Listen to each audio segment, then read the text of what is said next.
YouTube, how's it going? The Goat House is back with some more 2020 NFL record predictions going through every team game by game. This video for the Denver Broncos. We did almost every team. We got to get through the AFC West and the NFC West, and then we're all finished, and we're going to move on to playoff predictions. And I make my record predictions in these videos. At the end, I circle back and give you the best case scenario for these teams. So keep watching through the end there. You're going to want to follow the Twitter. I've been posting polls of each division. You guys vote for who wins the division. We will circle back and kind of finish the layout of the playoffs. And so you guys will be making your own playoff video here for the future. So a lot of fun there. Please subscribe. Really appreciate the support. We hit 50K recently. Trying to match that on our second channel. More coming to that in the future. And we have a podcast. Any link that you need for any of these things you see on the screen will be in the description or the comments every single video. PlayoffPredictors.com is what we're using to make these predictions. So you can go ahead, go over the site, make your predictions, come back in the comments, let me know what you got here for the Broncos. A team I like, kind of one of those sneaky teams that I like. We've seen the Niners kind of go from worst to first. They're kind of in that, area. I think the Broncos could be one of it's hard to identify those teams. It's very hard. I think the Broncos could, I'm not saying they're going to the Super Bowl, but they could be one of those teams. Vic Fangio, only his first year, last year, second year as a coach, one of the better defensive minds in football. We see what he did with the Chicago Bears. And you see them without him. They missed Bradley Chubb last year too, so having Von Miller, Bradley Chubb, the defensive line's really coming together. They added some pieces as well, adding McTelvin Agim, who I think can be a sneaky guy actually from the draft as a rookie. A lot of good draft picks as well. A.J. Johnson was a standout guy last year. Good to see that guy I was high on out of Tennessee. Didn't get to see much of him because off the field issues that got cleared up. So good to see him playing well.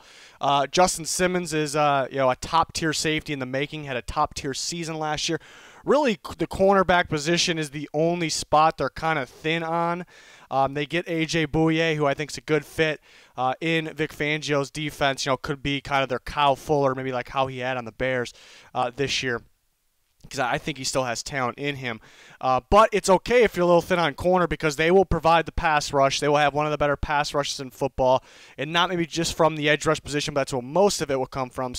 And they have Justin Simmons in the back end as well, so they'll be just fine on defense. Offensively, I was higher on Drew Lock than most people coming out of the draft, so I do believe in Drew Lock. He needs to show us some more, show me some more still, but I'm confident. I'm confident. And now they have the weapons too. You got a great running back duo, maybe the best in football at Phillip Lindsay and Melvin Gordon. I'm very curious to see how they use them. But I'd imagine it's a pretty good split, as they should do.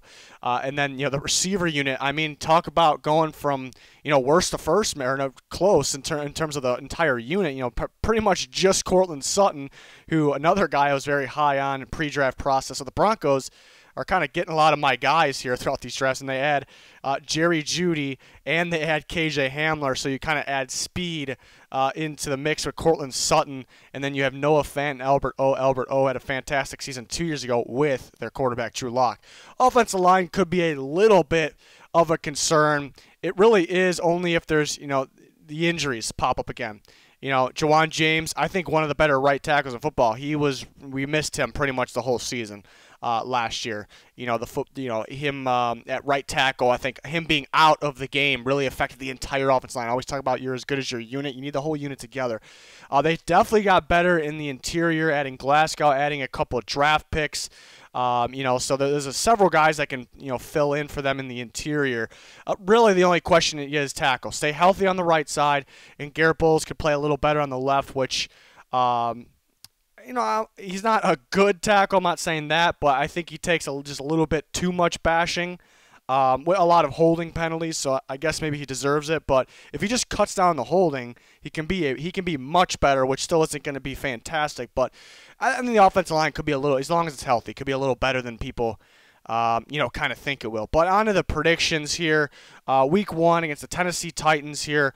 Titans are a very good team, very complete team, kind of like the Broncos, coming off an AFC Championship run there, and is a good game. You think the Titans would be a little more prepared because they're a little more of a veteran team. But Monday Night Football, the late slot in Denver, I'm going to take the Broncos. I'm going to take this is a good game. I cannot wait for this game. But I'm going to take the Broncos. I think being home, late game, I think a little more unpredictable than what the Titans will bring to the field that night. I'm going to take the Broncos. Broncos Steelers, tough to play the Steelers early on. They're fresh, they're healthy. Big Ben, James Conner, these guys, the veterans on defense, they're all healthy, they're all ready to go. So tough to play them early and in Pittsburgh. I will take the Steelers in this one. But the Steelers' offensive line could take a step down, so maybe that pass rush, Von Miller, Bradley Chubb, really gets after Big Ben's possibility. Buccaneers at Broncos. That's another tough one. I'm gonna take the Buccaneers. We're gonna circle back and do best case. This one could go either way because the Buccaneers' offensive line has struggled recently, but I think they've had some young guys that kind of get better as it is, and they add a guy like Tristan Wirfs to the mix, and then you had Tom Brady. People forget that the quarterback making the adjustments for the unit of the offensive line is more important than people realize.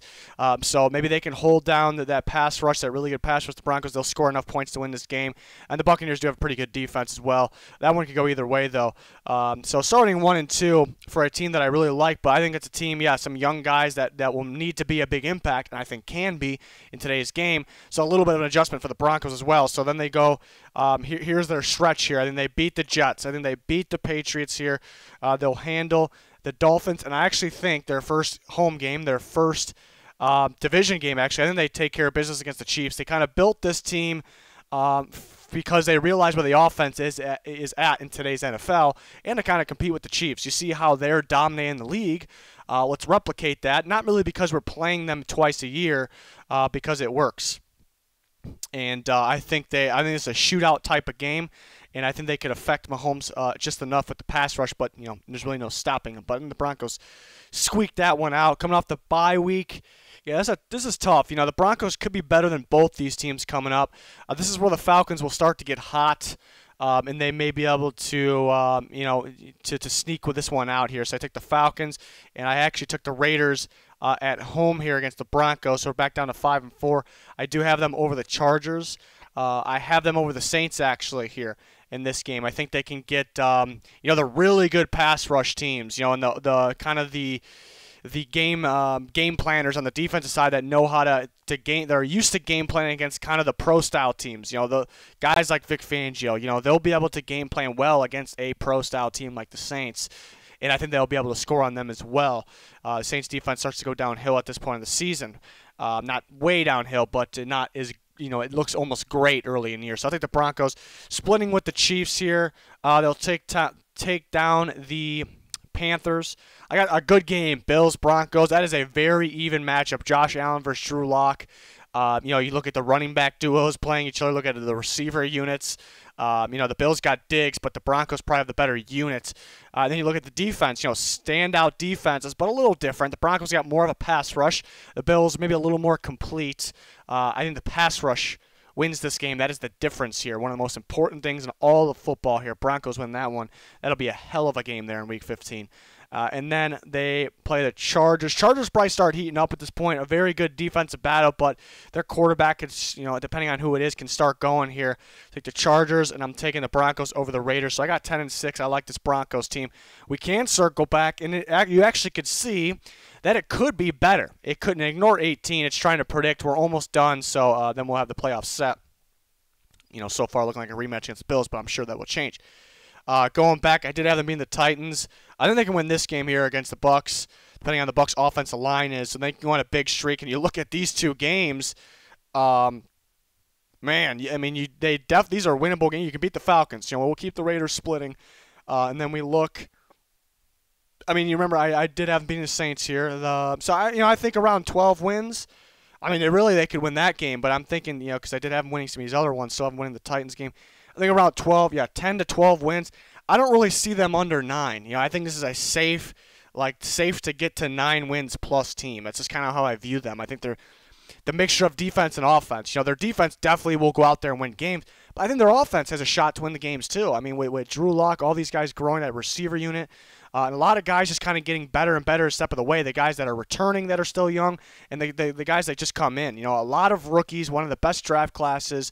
But it's not how it used to be. These rookies come in and make a big impact. You see how talented these players are. So Yeah, I had around 10. I'm thinking really 10 and 11. Right there, I'm pretty confident in on what they'll win there. So somewhere around there, 10, 11 wins. But like I said, kind of the bigger range, 9 to 12 possibly. But yeah, I'm really feeling that 10, 11 spot. So Broncos, a team, sneaky team for sure to look out for. Definitely one of the teams of the future. There's quite a good teams for the future, though. You see the way teams are built. I think everyone's in a good place right now. Every team, pretty much. Even though some of them, somebody's gonna have to have a losing season.